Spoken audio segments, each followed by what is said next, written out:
लेकिन इसमें कोई एग्जाम नहीं होता है। जी हाँ मेरे मित्र, फॉर्म भरना होगा, फिर आपको डायरेक्ट काउंसलिंग करवाना होगा। अगर 50% नहीं है तो आप इस फॉर्म को अप्लाई नहीं कर सकते। क्या है कॉलेज फीस की बात करें, प्राइवेट कॉलेजों की जो फीस है, आप टीचर बन सकते हो। कहाँ का? जूनियर का। एक ही ऑप्शन है, primary teacher, only primary teacher. जय हिंद मेरे दोस्तों, अगर आप डीएलएड या बीटीसी करना चाहते हैं या करने के बारे में सोच रहे हैं या आप जानना चाहते हैं तो तभी आपने इस वीडियो पर क्लिक किया है। इस वीडियो में मैं आपको टोटली बता दूंगा कि जो डीएलएड है या बीटीसी में क्या करें, है ना, हमें क्या करना चाहिए, कहां पर फ्यूचर स्कोप या फ्यूचर अपॉर्चुनिटी कहां पर है, तथा जो इसका फीस लगता है, कब कब फॉर्म आता है, कौन फॉर्म को अप्लाई कर सकता है, कौन भर सकता है। अगर आप स्टूडेंट हैं या आप गार्जियन भी हैं तो अगर आपके मन में कोई भी डाउट है कि कौन कौन फॉर्म भर सकता है, हर चीज आपको बताएंगे। तो मित्रों मैं राजत और कॉम्पिटिटिव एग्जाम से संबंधित या आपके डीएलएड संबंधित हर इन्फॉर्मेशन चैनल पर मिलती रहेंगी। और एक चीज बता दूं, अगर आपको चीज जानना है कि डीएलएड या बीटीसी के लिए कितना नंबर चाहिए तो उस वीडियो का लिंक आपको कमेंट बॉक्स में मिल जाएगा कि कितने नंबर तक, कितने रैंक तक या कितने मेरिट तक क्या है डीएलएड या बीटीसी जो कॉलेज होता है वो हमें अलॉट होता है कॉलेज वाइज। तो प्लीज जाकर आप उस वीडियो को देखिएगा,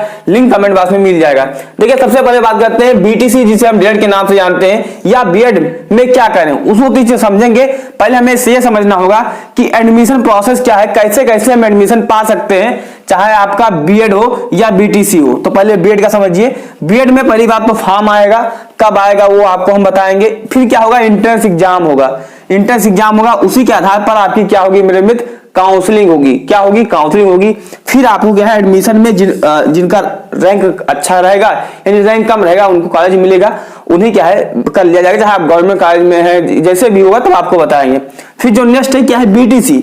बीटीसी में क्या होता है, फॉर्म आएगा, फॉर्म आपको भरना होगा, लेकिन इसमें कोई एग्जाम नहीं होता है। जी हाँ मेरे मित्र, फॉर्म भरना होगा, फिर आपको डायरेक्ट काउंसलिंग करवाना होगा। फिर क्या है, आपको एडमिशन में मिल जाएगा, यानी आपको कॉलेज मिल जाएगा अगर आपका रैंक अच्छा है तो। अच्छा, कितने नंबर तक कॉलेज मिलता है उस वीडियो का मैंने बता दिया कि लिंक आपको कमेंट बॉक्स में मिल जाएगा, जाकर आप देख लीजिएगा। देखिए फॉर्म की बात करें तो यहाँ पर लिखा हुआ है बीएड। क्या लिखा हुआ है मेरे मित्र? बीएड लिखा हुआ है। तो बीएड के लिए जो फॉर्म आता है वो 10/2/2023 में आता है, यानी कि लगभग में जनवरी या फरवरी तक फॉर्म आपके आ जाते हैं। तो अगर आप इस बार 2024 में अगर आप एग्जाम देने वाले हो तो अभी से कमर कस लीजिए, क्योंकि तैयारी आपको अभी से करना होगा। इसका सिलेबस भी क्या है, आपको जो बीएड या बीटीसी का जो नोटिफिकेशन है मैं अपने Telegram channel selection with Rajesh पर डाल दूंगा, तो वहां से जाकर क्या है आप प्राप्त कर सकते हो। तो ये आपका हो गया कि बीएड का जो फॉर्म आता है जनवरी या फरवरी में आ जाता है। वही जो बीटीसी का फॉर्म आता है वो मई या जून तक आता है। जी हाँ मेरे मित्र, मई या जून तक आता है, जब बच्चों का क्या है रिजल्ट आ जाता है, चाहे आपके कोई भी यूनिवर्सिटी हो उसका रिजल्ट आ जाता है। अगर योग्यता के बारे में बात करें तो जो उम्र होनी चाहिए बीएड के लिए मिनिमम 15 होनी चाहिए, मैक्सिमम कोई भी उम्र है, यानी कि अगर आप 15 साल के हुए तो आप फॉर्म भर सकते हैं, मैक्सिमम कुछ भी उम्र है। वहीं अगर आप क्या है बैचलर हैं यानी आप कहीं से स्नातक किए हैं, बीए बीएससी बीकॉम या बीटेक या आप क्या है बीई अगर किए हुए तो आप इस फॉर्म को क्या है अप्लाई कर सकते हैं। देखिए जो अगर आप आर्ट किए हुए हैं या आप साइंस से किए हुए हैं तो आप 50% ग्रेजुएशन में होना चाहिए। अगर 50% नहीं है तो आप इस फॉर्म को अप्लाई नहीं कर सकते हो। वहीं अगर आप टेक्निकल किए हैं, बीटेक या बीई किए हैं, क्या किए हैं मेरे बीटेक या बीई किए हैं, तो 55% यानी कि 55% होना चाहिए, है ना। ये हो गया। अब बात करते हैं जो हमारी बीटीसी है, इसके लिए 18 से 35 उम्र रखी गई है। अगर आप क्या है जनरल ओबीसी से हैं तो क्या है आप किसी भी, चाहे आप बीए बीएससी या आप आर्ट किए हैं, साइंस किए हैं या आप टेक्निकल किए हुए हैं, उसके लिए अगर आप जनरल ओबीसी से हैं तो 50%, एससी एसटी से क्या है क्या तो 45% होना चाहिए। अगर हम बात करते हैं मेरे मित्र आगे कि फॉर्म भरने के लिए फीस कितना लगता है, तो 750 रुपए बीएड के हर कैटेगरी के लिए लगता है। वही अगर आप बीटीसी की बात करोगे तो एससी एसटी के लिए 500 एंड ओबीसी जनरल के लिए 700 रुपए हमारी ये फीस लगती है। एग्जाम डेट के बारे में बात करें, देखिए जो हमारा बीएड में एग्जाम होता है, एग्जाम क्या होता है ऑफलाइन कंडक्ट करवाया जाता है। 2 शिफ्टों में 3 शिफ्टों में क्या है कंडक्ट होता है। तो क्या है 15/6/2023 को एग्जाम हुआ था, यानी कि आप मानकर चल सकते हो कि जून में एग्जाम होता है। हालांकि जून की जो काउंसलिंग होती है वो लगभग में जुलाई अगस्त तक चली जाती है ना।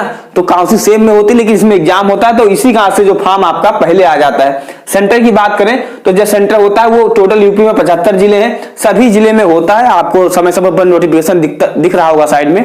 तो क्या है 75 जिले सभी पर होता है, हर डिस्ट्रिक्ट में होता है। तो जो क्या है गर्ल्स हैं वो घबराइए नहीं कि हमारा एग्जाम सेंटर कहीं चला जाएगा। जिस डिस्ट्रिक्ट में हो आप उसी डिस्ट्रिक्ट को चूज करिए, वही डिस्ट्रिक्ट आपको क्या है मिल जाएगा, तो आपका होम डिस्ट्रिक्ट मिल जाएगा। इसमें कोई एग्जाम होता नहीं, तो इसमें कोई एग्जाम सेंटर होगा नहीं। कोर्स टाइम की बात है कितने साल का होता है, तो ये 2 साल का होता है, ये भी 2 साल का होता है। लेकिन इसमें जो एग्जाम होता है वो आपका क्या होता है, ईयरली होता है, यानी कि 2 साल में आपको सिर्फ 2 बार एग्जाम देना होगा। वहीं अगर आप बीटीसी करते हो या डीएलएड करते हो तो इसके लिए क्या है, सेमेस्टर वाइज एग्जाम होते हैं, यानी आपको क्या है 4 बार एग्जाम देना होगा 2 सालों में, है ना। फिर क्या है, कॉलेज फीस की बात करें तो जो कॉलेज फीस होती है वो, अगर आपको सरकारी कॉलेज मिलता है, अगर आपको बीएड में सरकारी कॉलेज मिलता है तो 7,000 लगभग में फीस लगती है। वहीं स्कॉलरशिप 10 से 12,000 स्कॉलरशिप आती है, यानी जो आपका बीएड होता है वो फ्री में होता है। ऐसे अगर आपको क्या है बीटीसी मिलता है तो 10,500 रुपए आपका क्या है 1 साल का, ये पर ईयर का फीस लगता है। यही टोटल करोगे तो 21,000 रुपए, ये 15,000 रुपए, 14,000 रुपए, है ना। तो ये आपका हो गया। लेकिन जब अगर मान लीजिए अगर आपको क्या सरकारी नहीं मिल रहा है तो जो बीएड की जो प्राइवेट कॉलेजों की जो फीस है वो 1 साल की क्या है 53,000 रुपए है।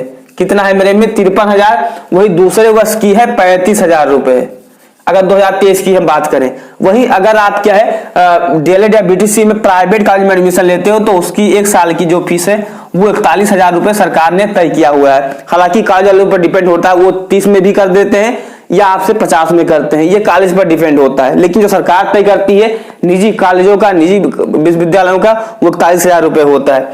नेक्स्ट बात करें, जो आपकी काउंसलिंग के लिए जो फीस लगती है वो दोनों के लिए 5-5 हजार रुपए लगती है, चाहे आप डीएड करते हो या बीटीसी करते हो। लेकिन ये जो काउंसलिंग फीस होती है ये आपके एडमिशन में ही इंक्लूड होती है।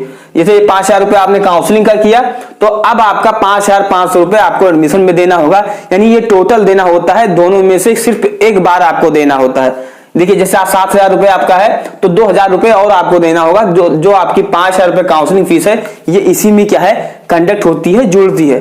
नेक्स्ट बात करते हैं फ्यूचर स्कोप क्या है। देखिए मेरे मित्र, अगर आप बीएड करते हो, क्योंकि आप देखे होंगे सुप्रीम कोर्ट का आ गया तो बच्चे अब पहले क्या था बीएड की तरफ थे, अब वो भाग कर आ रहे हैं बीटीसी की तरफ। तो आप घबराइए मत, क्योंकि कल नोटिफिकेशन आ जाए कि जो हमारे जो प्राइमरी से हम बीएड वालों को बाहर किए थे उन्हें क्या है फिर अंदर ले रहे हैं, तो बच्चे फिर बीटीसी क्या है डीएलएड आपका बीएड करने लगेंगे।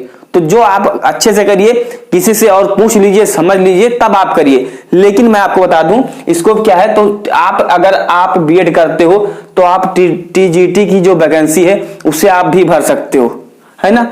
फिर क्या है, आप टीचर बन सकते हो, कहाँ का, जूनियर का, जो 6वीं से लेकर 8वीं तक जो स्कूल होते हैं उनका आप टीचर बन सकते हो। नेक्स्ट क्या है, आप 9वीं 10वीं या 11वीं 12वीं के भी क्या है आप टीचर के फॉर्म जो आते हैं टीजीटी के या पार्टिकुलर स्कूल के, आप उन्हें भी क्या है अप्लाई कर सकते हो।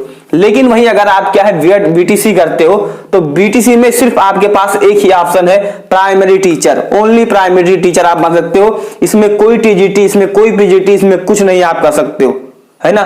तो मेरे मित्र, आप इसको क्या ध्यान में रखते हुए आप क्या है करिए कि आप बीएड करना चाहते हैं या बीटीसी करना चाहते हैं। अब कहोगे भैया आपने इतना कुछ बता दिया लेकिन हमको समझ में नहीं आया हमको करना क्या चाहिए। तो देखिए, अगर आप क्या दूरदर्शी हैं या आप आगे चलकर फ्यूचर को सोचना चाहते हैं, क्योंकि अगर जब आप बीएड कर लेते हो तो बीएड करने के बाद में आप दोनों टीजीटी पीजीटी या जूनियर का भी भर सकते हो। थोड़ा सा इन दोनों में रिस्क है, लेकिन अगर आप अपने अनुसार सोच सकते हो, दोनों में मैंने आपको बता दिया कि आप करना चाहिए। जैसे अगर मुझे मान लीजिए क्या है किसी को राय देनी कि क्या करना चाहिए, तो आप क्या है मैं अभी कहूंगा, अभी के हाल ही देखते हुए जो चीज अभी ट्रेंड में चल रही है उसके अनुसार आपको क्या है बीटीसी करना चाहिए। नहीं तो अगर पुराने रिकॉर्डों को देखें तो आपको क्या है बीएड करना चाहिए था। तो आई होप जानकारी आपको पसंद आई होगी। और बीटीसी का जो हमारा कितने नंबर पर कॉलेज मिलता है उस संबंधित वीडियो देखना तो जाकर आप देख सकते हो, लिंक आपको कमेंट बॉक्स में मिल जाएगा। तो प्लीज चैनल को सब्सक्राइब करिएगा, जैसे नेक्स्ट वीडियो लाए तो आपको मिल जाए। जय हिंद, वंदे मातरम।